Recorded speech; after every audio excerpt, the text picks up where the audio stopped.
Welcome back to my channel that is English field. So friends, आपके बहुत सारे questions आ रहे थे और बहुत सारी डिमांड थी कि एक्सपेक्टेड कट ऑफ इंग्लिश का बताइए। So thank you so much for all your love and trust कि आप इतना ट्रस्ट करते हैं और आपकी demand I. I am really sorry for delay. मुझे थोड़ी लेट हो गई एक कट ऑफ बताने में, क्योंकि पहले I was waiting for answer की, क्योंकि आंसर की के बाद ही आप थोड़ा बहुत कोई भी अनुमान लगा सकते हैं। और आंसर की में भी बहुत सारी मिस्टेक थी। और दूसरा, जो सर्वे था, बहुत लोगों से बात हुई, तो इन सब चीज़ों में थोड़ा-सा टाइम लग गया। So I am really sorry. Cut off किस पे डिपेंड करती है? सबसे बड़ी बात होती है कि पेपर कैसा था।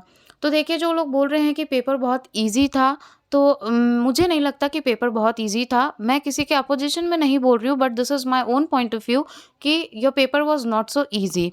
टाइम कंज्यूमिंग पेपर था, जो कि कहते हैं ना, एक टाइम एब्ज़ॉर्प्शन वाला पेपर था। एक स्ट्राइक में आप क्वेश्चन को करेक्ट नहीं कर सकते हो, ग्रामर पोर्शन भी ज़्यादा था, इसलिए टाइम कंज्यूमिंग तो पेपर था। अब जिसने बहुत ज़्यादा 120 और 125 किसी ने किए हों, तो मुझे नहीं समझ में आ रहा क्या मैटर है, लेकिन पेपर टाइम कंज्यूमिंग था। पेपर आपका ईज़ी नहीं कहा जा सकता है, टफ़ था। दूसरा, नॉर्मल पेपर नहीं था। बहुत सारे ऐसे पॉइंट्स थे, बहुत सारा ऐसे एरियाज़ थे, क्वेश्चंस थे, टॉपिक थे जिनको टच ही नहीं किया गया, जबकि ऐसा होना चाहिए। और हो सकता है एग्ज़ाम में इतना वास्ट सिलेबस है, तो हर जगह से क्वेश्चन नहीं पिकअप किए जा सकते, बट ऐसा भी नहीं होना चाहिए कि एक ही जगह से आप रिपीटेड क्वेश्चन दे दें, आपका थीम वही रहे, आपका जो कंसेप्ट है वो वही रहे, राइट?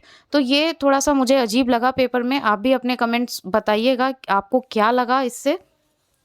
दूसरी बात अगर हम देखें, तो कुछ क्वेश्चंस उसमें मुझे ऐसे मिले, इस पे मैंने ऑलरेडी वीडियो बनाया भी था, इसलिए इस मैटर पे ज़्यादा डिस्कस नहीं करेंगे। बट नटशेल अगर मैं बोलूँ, तो कुछ क्वेश्चंस ऐसे थे, 8 से 9 क्वेश्चन आपके ऐसे हैं जो साफ-साफ दिखाई दे रहे हैं गलत है। और जैसे कुछ तो बहुत ही सिली मिस्टेक थी। मुझे नहीं समझ में आता कि इतने टैलेंटेड वहाँ पे सब बैठे रहते हैं, इतने experienced, and then also they are doing that kind of blunders. तो जैसे कि जैकोलिन, जोसलिन था, मतलब पेपर प्रिंट होने के बाद भी उसको रिवाइज़ किया जाता है। I don't know what was the reason. ख़ैर, आगे हम बात करते हैं। तो पेपर ईज़ी ना होने की वजह से जो सर्वे में जानने को मिला, आपकी जो कट ऑफ है, वो बहुत हाई नहीं जाएगी। सुनने में ऐसा आ रहा है, बहुत सारे लोगों ने बताया भी है कि कट ऑफ हाई जाएगी, जो भी है। लेकिन मेरा पॉइंट ऑफ व्यू है कि कट ऑफ बहुत ज़्यादा हाई नहीं जाएगी। जो आपकी सीटें हैं, सीटों की अगर हम बात करें, तो बालक वर्ग में 1585 है, ठीक है? 85 से 86 है। तो बालक वर्ग में जो है, वो अगर आपकी 1585 सीट मानते हैं, और बालिका वर्ग में जो है वो 196 सीटें हैं, ठीक है? तो इसमें अब अगर हम, सीटें भी ज़्यादा है इस बार, तो अगर हम बात करें जनरल कट ऑफ की, तो जनरल मेरा जो मानना है वो आपकी 87 प्लस रहनी चाहिए, ठीक है?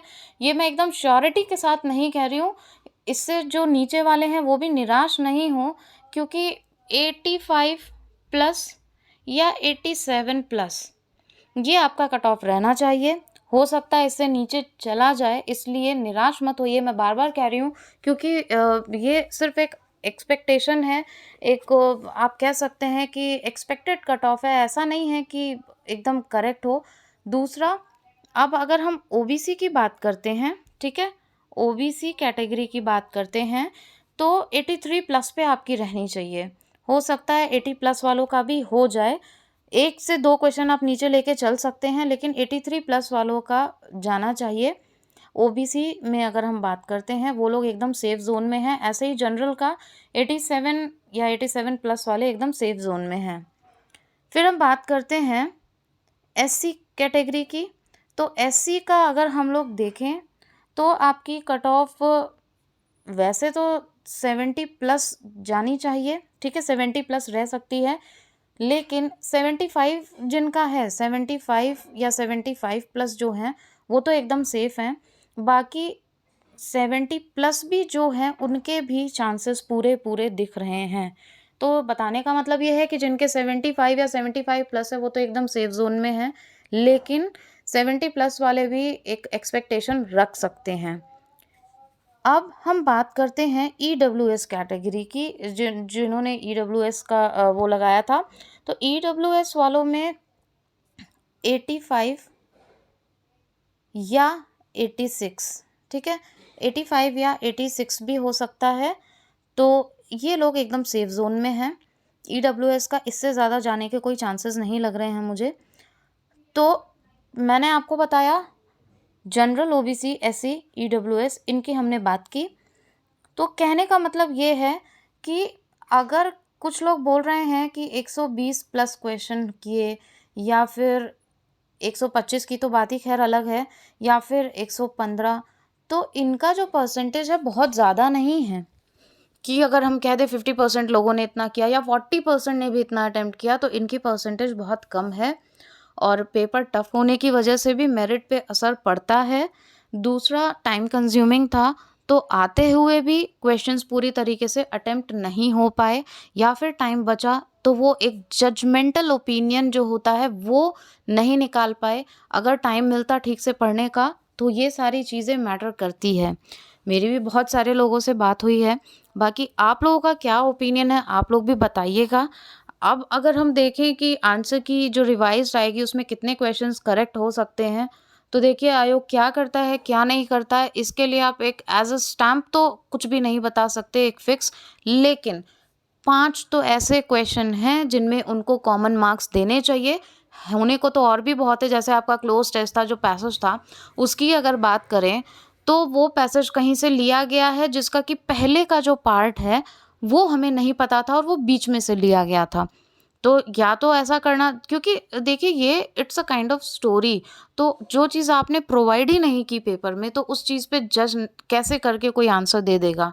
जबकि आयोग के जो आंसर हैं वो पैसेज का जो हाफ पार्ट है उसके उसके ऊपर बेस्ड हैं, राइट?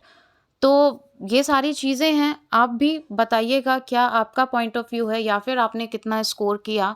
बट ये जो मैंने कट ऑफ बताई है आपको, नियरली इतना रहना चाहिए, इसलिए आप लोग अपने आप को सेफ मान सकते हैं। इसीलिए मैंने एकदम श्योर नहीं बोला, लेकिन जो मैंने बोला है कि ये तो एकदम सेफ ज़ोन में है, तो वो मान के चलिए कि आप लोग सेफ ज़ोन में हैं।